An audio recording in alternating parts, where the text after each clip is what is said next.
नमस्कार दोस्तों, चलिए जानते हैं हरियाणा की फटाफट 50 बड़ी खबरें सिर्फ 10 मिनटों में। लेकिन उससे पहले आप वीडियो किस जगह से देख रहे हैं, कमेंट में जरूर बताएं।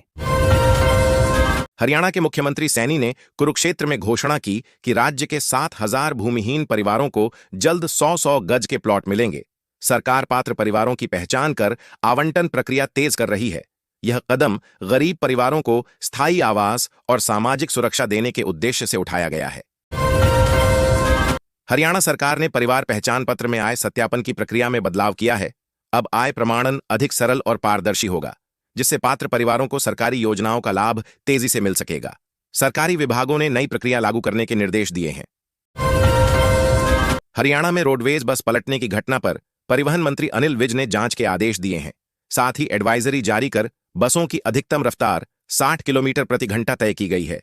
नियमों के उल्लंघन पर सख्त कार्रवाई की चेतावनी दी गई है। हरियाणा के सरकारी स्कूलों में नया बदलाव लागू किया गया है। अब छात्रों के व्यक्तित्व, विकास, स्वास्थ्य स्थिति, रुचियों और व्यवहार से जुड़ी जानकारी रिकॉर्ड में दर्ज की जाएगी। इसका उद्देश्य बच्चों के समग्र विकास पर नजर रखना और शिक्षा की गुणवत्ता को बेहतर बनाना है। हरियाणा में स्थानीय निकायों के संचालन के लिए नया कानून लागू किया गया है। नए नियमों के तहत नगर निगमों और पंचायतों की गतिविधियों को एकीकृत किया जाएगा। लेकिन कुछ विशेषज्ञों का कहना है कि इस बदलाव से नगर निगमों की वैधता और शक्तियों को लेकर असमंजस पैदा हो सकता है। हरियाणा में पहली बार एआई आधारित आंगनबाड़ी केंद्र की शुरुआत की गई है। इसमें बच्चों के विकास, पोषण और स्वास्थ्य पर निगरानी के लिए आर्टिफिशियल इंटेलिजेंस का इस्तेमाल होगा। सरकार का लक्ष्य बच्चों की देखभाल और शिक्षा की गुणवत्ता में सुधार लाना है। हरियाणा में आईटीआई छात्रों के लिए रूफटॉप सोलर टेक्नीशियन ट्रेनिंग शुरू की गई है। इस कोर्स के पूरा होने के बाद छात्रों को रोजगार के साथ साथ खुद का व्यवसाय शुरू करने के अवसर भी मिलेंगे। सरकार का लक्ष्य युवाओं को हरित ऊर्जा क्षेत्र में कुशल बनाना है। हरियाणा विधानसभा में सोमवार को एक बार फिर पेपर लीक का मुद्दा गूंजेगा। इनेलो विधायक सरकार से भर्ती परीक्षाओं में हुई अनियमितताओं को लेकर खड़े सवाल पूछेंगे। विपक्ष पारदर्शिता और दोषियों पर कार्रवाई की मांग करेगा, जबकि सरकार जवाब देने की तैयारी में है।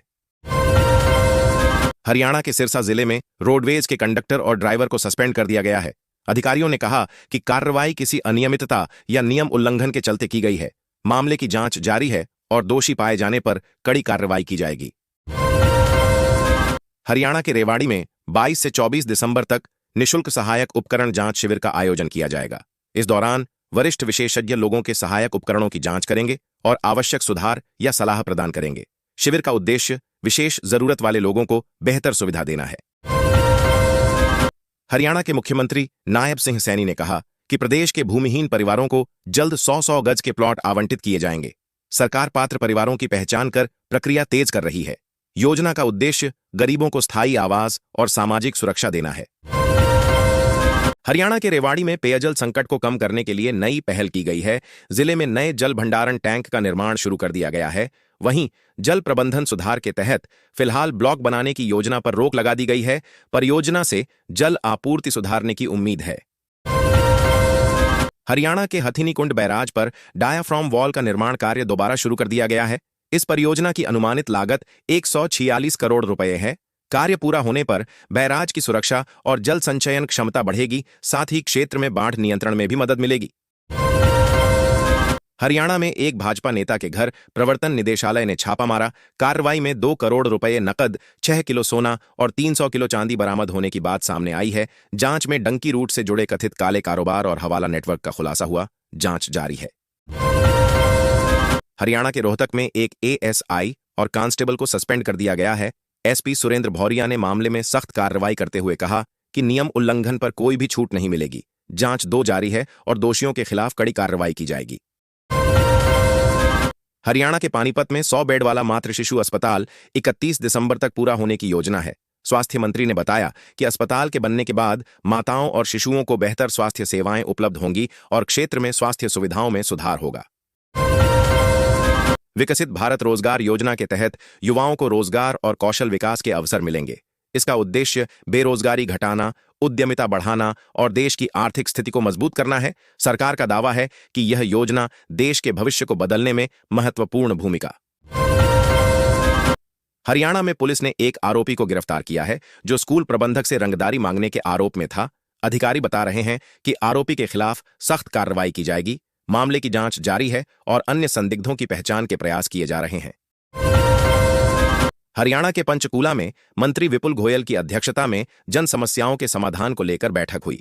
बैठक में शहरवासियों की शिकायतों और समस्याओं पर चर्चा की गई और तुरंत कार्रवाई के लिए जिम्मेदार अधिकारियों को निर्देश दिए गए। नागरिकों की सुविधा बढ़ाने के उपाय तय किए गए।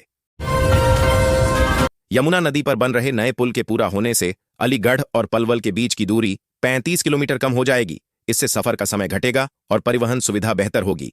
स्थानीय प्रशासन ने कहा कि पुल परियोजना जल्द पूरी कर यातायात सुगमता सुनिश्चित की जाएगी।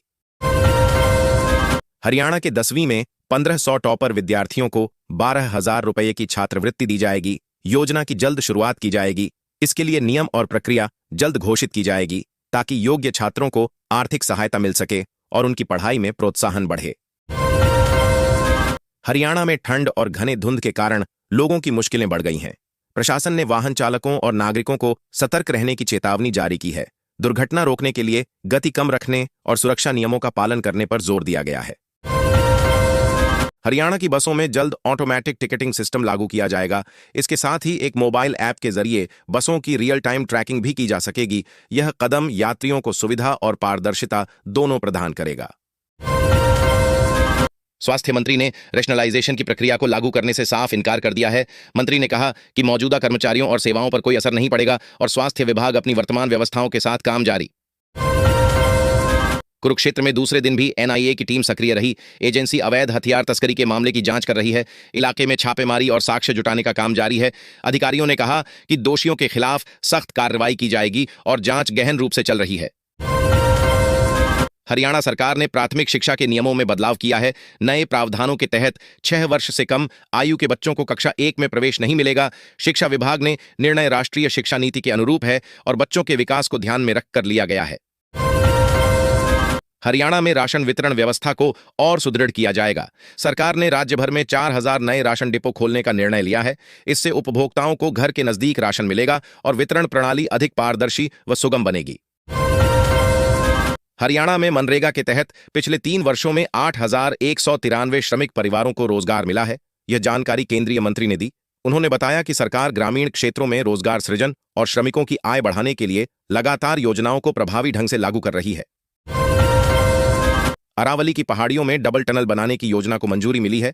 इस टनल से एक साथ 2 ट्रेनें गुजर सकेंगी। परियोजना से पलवल नूंह और सोनीपत की सीधी रेल कनेक्टिविटी होगी, जिससे क्षेत्रीय यातायात और विकास को नई गति मिलेगी।